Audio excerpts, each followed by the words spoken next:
You're listening to Beyond Wellness Radio, bringing you the cutting edge in health, biohacking, and functional medicine. Stay up to date and listen anywhere and anytime on your computer, tablet, or smartphone by subscribing on iTunes. Catch your host, Dr. Justin Marchegiani, as he answers your burning health questions as well as interviews from world-renowned guest experts. For more Beyond Wellness Radio, go to beyondwellnessradio.com.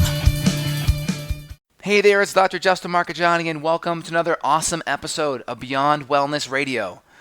We now have full podcast transcriptions over at justinhealth.com. Head over to justinhealth.com, click on the podcast button, and you'll be able to access all shows forward and past. And while you're there, feel free and sign up for the thyroid and hormone video series. Some great information there for everyone. And while you're there, you can also sign up for the podcast newsletter, where you'll get access to these podcasts right in your inbox before anyone else. While you're there, you can also schedule a consult with myself if you want to dive into any other functional medicine or health issues. Again, stay tuned for the show. And if you're enjoying it, please feel free and share it. Sharing is caring. Think of one person that could benefit from this show and share it. And also, feel free and head over to beyondwellnessradio.com/iTunes and send us a review. We really appreciate it. Thanks, and enjoy the show. Hey, this is Dr. Justin Marchegiani here with Beyond Wellness Radio, and I am super stoked that we have our new guest co-host here, Evan Brand from NotJustPaleo.com. Yep, that's right. Awesome, Evan. Great. So today we're going to be chatting a little bit about stress and things you can do to help reduce stress. But again, feel free and check out justinhealth.com and beyondwellnessradio.com. We have all of the podcasts up for full transcriptions, and you can subscribe to the YouTube channel to also get the podcast as well, and a lot of nice freebies on the website, like our thyroid and female hormone video course as well. Evan, what's going on with you today, man? Oh, not much. I'm staring at the clouds, hoping they'll break up so I can get outside and play in the woods later today. But I'm excited to talk about stress today, man, just because it's such a timely subject for myself, trying to multitask 20 different things at the same time without burning myself out. So I'm sure other people are in the same scenario. Yeah, and how can people find your podcast? They could just search Not Just Paleo, or I'm that cool now that if you just Google Evan Brand, you'll find me that way too, and all my podcasts. Good, awesome. I figure maybe Russell Brand will come up there in the search too, but you outbid him. Yeah, that's good. Very cool. It's good to have your own brand, right? Yeah, definitely. Unintended. Yeah. So let's talk about stress. Why don't you go first?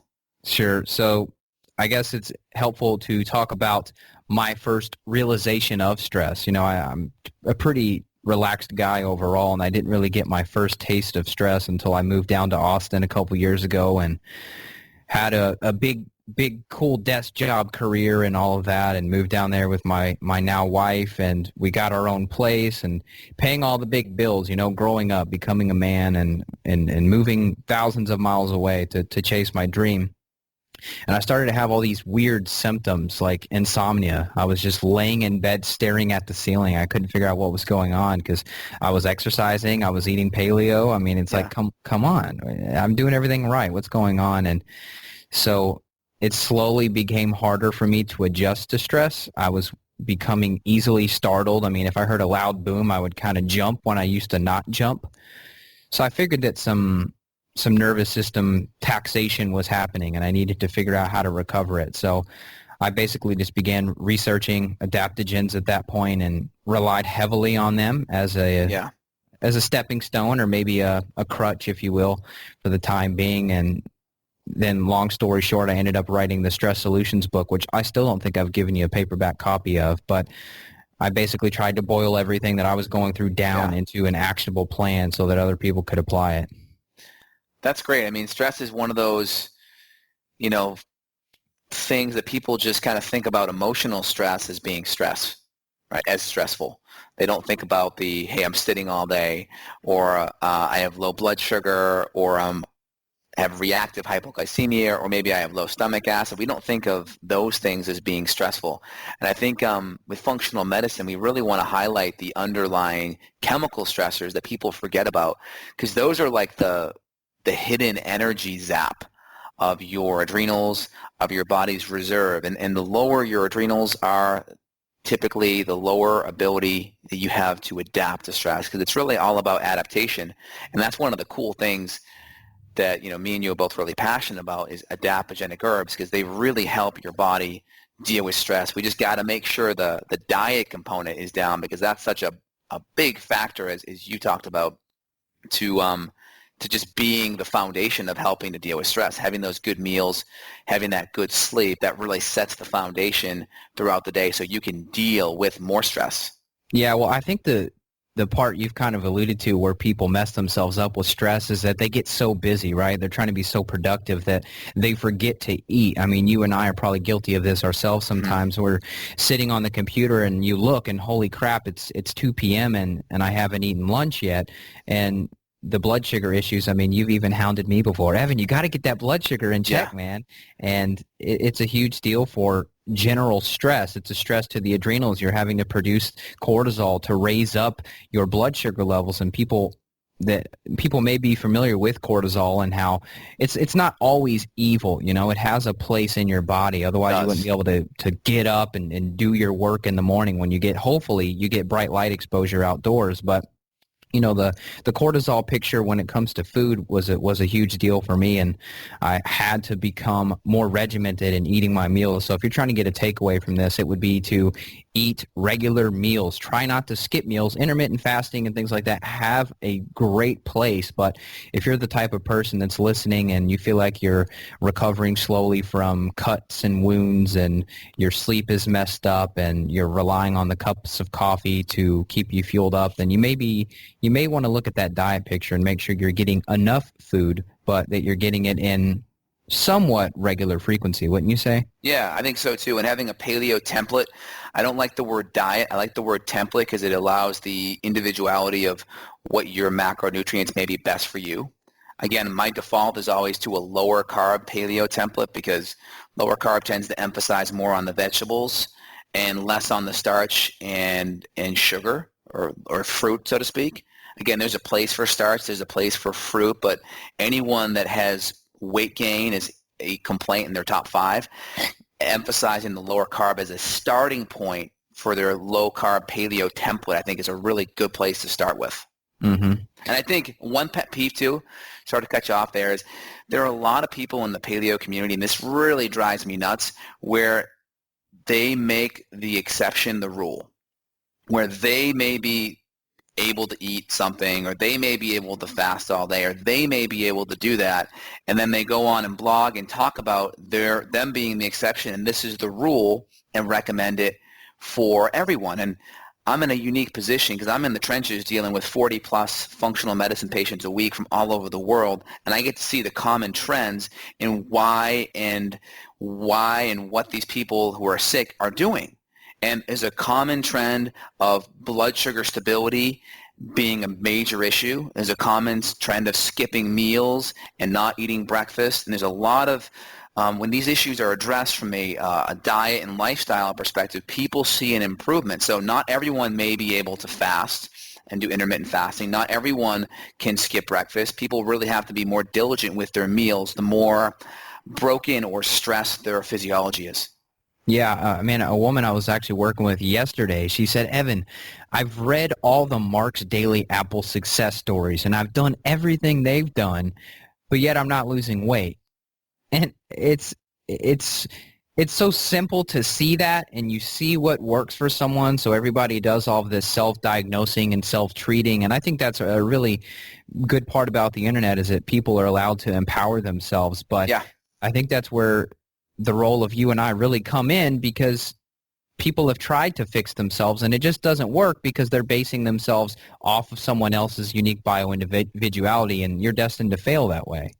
Yeah, I mean, it's like if you get a summons to court, let's say something happened, you're called to court. I mean, do you go online and just try to figure out the hacks so you can do good in court? I mean, 9 times out of 10, the people that represent themselves in court, unless they're a lawyer themselves, they don't do too well. So it's like you get the lawyer because it's worth it in the end, because if you don't, a lot of bad things could happen. And same thing in functional medicine and the functional nutrition world, is that you can just waste a lot more time because, you only have your N equals 1 to go from. You only have just your experience. And it's hard to connect the dots when you haven't seen a lot of different experiences and connect the commonalities. Mm-hmm. Man, I wanted to talk a little bit more about the lifestyle part of stress and something that's really cool in the research lately, and that's Shinrin-yoku, aka forest bathing. I think I may have talked to you about it before, but for people that don't know, it's called Shinrin-yoku by the Japanese, and when you're looking in PubMed, if you're a physician listening and you want to research it yourself, type in Shinrin-yoku or forest bathing, and you'll see the results. These Japanese researchers have there was one particular study that took 420 individuals out into the woods, several different forests, and they took them, were out there for a few days and some were out there for just 15 minutes. And then the control group were people that were walking down a sidewalk in the city. And they took salivary cortisol measures before and after this. And there was a significant reduction. I don't remember the exact percentage, but a significant reduction in cortisol levels after just 15 minutes in the forest. But even more interesting is that their NK killer cells, their immune cells, were boosted not only for that day, but even 1 month after. I do remember this percentage, 23% boost in NK killer cells 1 month after a hike in the woods. So. Whoa. If you have the opportunity to take a trip to the woods, or if you have maybe a trail behind you. When I was in Austin, on the southwest side of town, there was a pretty good patch of woods back there, and I would go walk through there at the end of a stressful day, and I felt significantly better. Obviously, the peace and quiet, not having to hear car alarms and sirens and things like that is helpful in itself, but it kind of boils down to the airborne chemicals. They call them the phytoncides, I believe it is. It's these airborne chemicals that trees and plants put off. Of course, your body's going to benefit from those. That's what we've naturally been exposed to for 1 million years at this point. So I just wanted to kind of throw that piece of research out there and encourage people, get outdoors. If you're stressed out at your desk, there's a reason. Get off your desk and go out there and just try to get a change of environment. I think that's really important to get out there, get your vitamin D, do some grounding, lots of good benefits. And I love having some of the physiology, some of the objective markers behind it, because you hear some of these things and you're like, oh, you're just a hippie or whatever. And it's cool to have the science behind it, because you're like, oh, wow, this is legit. This isn't just like, some hippie telling me what to do. Exactly. Totally. I know it definitely helps my credibility. Yeah. And there's another cool thing, because, frankly, we're going to spend more time inside, most of us. That's just the way it is. So what can we do to help with that? I've invested in my office at home and my office at work to have stand desks where I can have my desk literally go up or down. And I'm sitting right now, as you can see on the feed here, but I've been standing most of the day, and I will stand most of the day. And that makes a huge difference for me, the standing, being able to move around. And posture is so important. Amy Cuddy did a TED Talk, and she, again, let's take some of the objective markers here. She took people that were in this kind of slouched over posture, and she ran salivary cortisol, and she had them stand up and pull their shoulders back, and they went into this power pose with their arms up, reaching overhead, kind of like maybe the running back when they score a touchdown, or Stallone in the Rocky movies once he gets to the top of those steps and he puts his arms up. And she had people literally just take their arms, put them above their head, and hold them there for 2 minutes. And she ran salivary cortisol and testosterone, and she saw a 20% reduction in cortisol, that stress hormone, and an improvement in testosterone just with a postural change for 2 minutes. That's awesome. Yeah, I mean, and I write some stuff like that on my lifestyle recommendations when I'll make a plan. I'll tell people, look, I want you to stand with your hands on your hips and put your chest up. And I do feel a bit like a hippie when I'm telling people that, but I'm glad that there's more verification there. Yeah, I mean, she ran salivary cortisol, salivary hormones, and, we do that in our practice with our patients, and it's great to see simple things like posture. And when I go to the gym, I do like foundation training exercises, which is like Eric Goodman's work, or I'll do work where I'll sit up against the wall, ankles, butt, shoulders, and head, and I'll keep my jaw level with the ground, and I'll pull my head back into that postural position and really work on strengthening the deep cervical flexors in front by the neck and stretching those back posterior cervical extensors, and really work on good posture, because we know posture is so important even to your hormones. That's cool. So, I mean, that all does tie into stress because when you are stressed, you're more likely to curl up in a ball and You are. just feel depressed. And I mean, there's no better word, depressed. Your physiology is depressed, your posture. I mean, everything about you is exuding depression and stress. So, I mean, if you are feeling stressed, this may be a time for you to stand up while you're listening to this podcast and try out some of these poses. When I'm out in nature, especially, man, I like to put my arms out and put my palms up and just open up like I'm powerful, and it's goofy, but it makes you feel better. Yeah, my wife caught me one time in the office, me doing the power pose, reaching the arms overhead, and she's like, "What are you doing?" And I'm like, "Power poses, trying to decrease my cortisol." She gets it though. So so those power poses are cool. Maybe play a little Eye of the Tiger and get in that position, and get pumped throughout the day. So yeah, I agree. Posture is a big one, and it can really help your hormones. Definitely. Well, what's the next topic of stress, or what's the next facet of stress you think that we've hit on? We've hit on the lifestyle a little bit. We've hit on the diet. What am I missing? So I think the diet and the lifestyle stuff, that's the foundation. Don't do anything else until you have that mastered, because that's going to be your best bang for your buck. But we're big fans of adaptogens. I know you've worked at Onnit for a bit, designing some of these custom blends, and I have some blends in the work here that I use with my patients with various adaptogens. I'm a huge fan of them because, everyone should be on an adaptogen, in my opinion. I agree. Yeah. I took my adaptogens this morning. I've been experimenting. I don't have any affiliation with it, but I've been experimenting with the Organic India Joy blend. And it's ashwagandha, shank push pea, gotu kola, and one bacopa. Bacopa. Ooh, that's a nice one. It's an awesome stack. I mean, I didn't take it this morning. I should have for this podcast, but I end up with a permagrin for a few hours afterwards. Oh, wow, that's good. I'm going to have to give you one paleo demerit today for not taking your adaptogens. well, no, I did take ashwagandha, and I took a mushroom complex as well. So I'm on some adaptogens, but not that one yet. Nice. I'm on about 800 milligrams of Eleuthero and also about 600 milligrams of rhodiola today. That's great. So it's just a rhodiola Eleuthero day, and I'm feeling good. My wife, she forgot to take her adaptogens for the last couple of weeks, just kind of got into that stress routine, and I could see like there was a big difference in her mood, and we just got her up on the adaptogens, and when she came home from work, her mood was just 1,000 times better. And she's an executive of a really big internet company, so she has a lot of stress on her, and adaptogens for her make a massive difference in how she performs. Cool. Talk about her stack a little bit. I'm sure people are curious about if she's taking capsules, tinctures, etc. Yeah, so for her, we have her on some female hormone tincture blends to help with hormones and keeping her cycle optimized. And then she's on a similar stack as me right now because I create her regimens and programs, so it's easier for her just to kind of piggyback on what I'm doing. So we use some of the same adaptogens, but typically I go back and forth between ashwagandha, rhodiola, Eleuthero. I'll mix in some Panax ginseng or red root ginseng, and we'll even do some holy basil at night. And those are the big ones that I tend to go for, for adaptogenic qualities.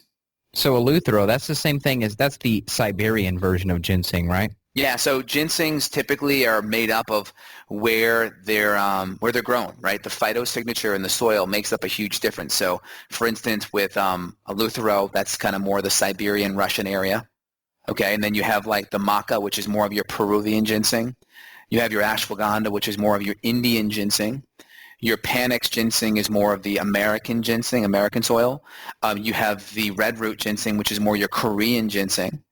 And then you have herbs like tribulus, which tend to have a better phytosignature grown in Bulgarian soils, so et cetera. These herbs are really important. You talk to any master herbalist, the quality of the soil has just as much to do with the quality of the herb. So I like, wild crafted, meaning you get guys that go out there and pick them up by their hands, and you get really good quality, and you don't have like, cheap herbs grown in countries where the soil isn't good, and, you get bad soil. So maybe there's heavy metals in the soil, like grown in industrial Chinese areas, and then you get crappy herbs with a whole bunch of metals. Yeah, that's an important distinction you made. if you're concerned about that, you can look for the organic, you can look for the wild crafted certification and things like that. And always, I go super geeky sometimes and contact the manufacturer or the company themselves and just say, hey, do you have heavy metal testing? Most of the time, generally speaking, if a company is reputable, they're going to have that testing available and they're going to have it done. They're not going to have it on the shelves, but I'm sure there's some shady adaptogens you can find in a store on a corner somewhere. Yeah, and I always recommend companies that are third-party, independently tested as well. Because if a company's willing to go to that extreme, that means they're very, very confident, because independent tests don't lie. And with patients, we'll either choose an adaptogenic herb or we'll use a combination blend. And I'm kind of have some in the works right now that I'm creating in my private line for my patients. That's exciting. I can't wait to get a batch. You have to send me the first bottle that comes off the line. Absolutely. And I know you've worked on blends with Onnit. What are some of the blends you worked on? Yeah, there's one that I don't even know if it's going to hit the shelf. I'm still kind of anxiously waiting to see. And one was basically, it was a workout supplement for women. But what I did is I basically added some adaptogenic support to this workout supplement, but also a little bit of blood sugar support too, because I'm guessing that women, they're going to be busy. It's the fast-paced woman who wants to work out right after she gets out of the office, things like that. So what I did is I created a combination of some blood sugar support, like some 7-keto, but then I also added in some ashwagandha and some rhodiola, and then I added just a little bit of cordyceps to give the more oxygen utilization side of things. It was too big. I ended up just having so much fun combining the blend. It was too big to fit into capsules. It'd be like 10 capsules or something ridiculous. So it would have had to end up becoming a powder. And then, of course, the whole issue becomes how are you going to make it taste decent with stevia, and can you get true natural flavors and things like that. So I basically came up with all the ingredients and then sent it over to Aubrey, the CEO, and said, hey, here's what I got. And then he goes to his stepmom, who's a doctor, and she verifies and tells me whether I know what I'm talking about or not. And then it would go onward to, the flavoring department and things like that. So that was probably my biggest and most fun project. But then I just worked on some of the science too behind the other pages of like the Alpha Brain, for example, the Shroom Tech Sport, the Viratech. It was like a vitamin C and alpha lipoic acid, immune boosting type supplement, making sure that the science was there to support the use of lysine to balance out your arginine and things like that. So I did a lot of the behind the scenes stuff, but if I see that product hit the shelves with a label, I'll be sure to have it framed or something like that in a little special box. That's great, and I saw that you put out some affiliate codes for some of the Onnit products this morning. Yeah, I finally got a 10% code for people. So if you want to check that out, they can just go to notjustpaleo.com/supplements, and that'll have my little built-in code to where you get 10% off. Because who likes to pay full price for supplements if you can get a discount? That's great. So. Very cool. And you also mentioned cordyceps too, and cordyceps are a mushroom. They're not necessarily an herb, but they have adaptogenic qualities, which is cool. They really support the adrenals. They help with glutathione production, and they boost up DHEA, which is that sex hormone precursor that tends to be depleted with chronic stress. Yeah, I take cordyceps every day. Actually, right now I'm using Lucky's Market. They have just a store brand of organic mushroom blend. It has everything. You would love it. It has maitake, the shiitake, the reishi, the cordyceps. I've been feeling so good. I told Hannah, my wife, yesterday, I said, babe, I've been feeling so good lately because I've just added in a couple new combinations of nutrients to my stack, and I've been on fire. I've been really feeling good. So, if someone's questioning, do I really need this stuff? To me, it's a 21st century prerequisite to have a good stack on hand. Life is stressful. You're pulled in 50 directions. You got to have some sort of solid basis of nutrients that are going in. Of course, diet's the first part. But, assuming that you and I are following something like Dr. Justin and I, supplements are that thing that takes you to the next level and separates you from the competition. Yeah, and I had a patient that, asked me, like, do I really need this? And I say, well, would you describe your life at all stressful? She's like, yeah. I have this, and even though it's like this person wasn't a full-time, in the corporate world, they were a full-time mom, which a lot of times is even more stressful. And it's like, unless you can tell me that your life is stress-free and is relatively easy, you're going to benefit with some level of adaptogenic support and or nutrient support, because when we're stressed, we also burn through B vitamins. So I also add in some extra B vitamins, and in my patients, at some level, we do organic acid testing, and we'll look at the B vitamins because they'll burn through those suckers pretty fast with extra stress. So some level, I have an adaptogenic herb or two in my protocol. I'll have extra stress nutrients that go down, or should say drop with stress, or will be burned up with stress. And then a mushroom is great. I'm a huge fan of reishi, just because of the fact of its immune modulating effects. It's called the 10,000-year mushroom, so it's been around longer than any supplement, so to speak.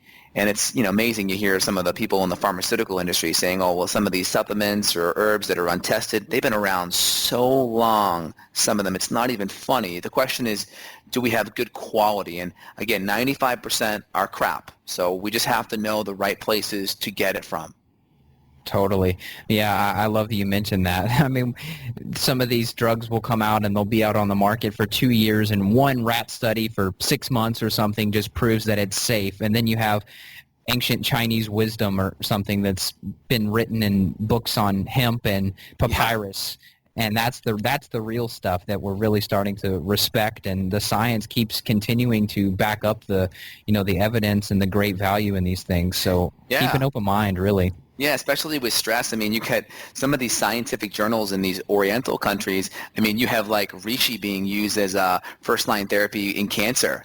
They're using cordyceps mushrooms for kidney transplants. I mean, this is crazy. Like, wow. People in the United States have no idea. Just go into PubMed and punch some of these things in, and you get lots of scientific journals in other countries that are researching this stuff, and it just doesn't make its way over here. And it's sad because medicine is pretty much co-opted by the drug industry. So unless a drug company has billions of dollars behind something, it's not really going to get out to the everyday person, just because it's so expensive to bring something to market. It's hundreds of millions, if not billions of dollars. And if you can't patent it, you're not going to get the money back. So other countries, their laws are more lax, and it's easier to bring things to market. So it's easier. And the U.S. and I think New Zealand, it's either New Zealand or Australia, are the only two countries that actually market their drugs to the consumer on TV. Oh yeah. I've actually had some friends that have come from overseas, and they see a drug commercial and like, holy crap, you can do that? Ask your doctor. What do you mean ask the doctor? I thought the doctor's supposed to tell you. Nope, you're asking your doctor these days. So that's just that's a whole nother podcast. Oh yeah, and 70 to 80. The research is clear. 70 to 80% of the time, when the patient goes into the doctor and requests the drug because they saw it on TV, they get the prescription. It has a major effect on influence from the doctor. That's incredible. So kind of tying this back to stress, I'm a big fan of mushrooms. All right, huge fan. Helps with stress. I like cordyceps, and I like reishi. And also, if you're dealing with any chronic immune stuff like cancer, Coriolis is another awesome mushroom. Typically using that in conjunction with reishi work phenomenal. Love it.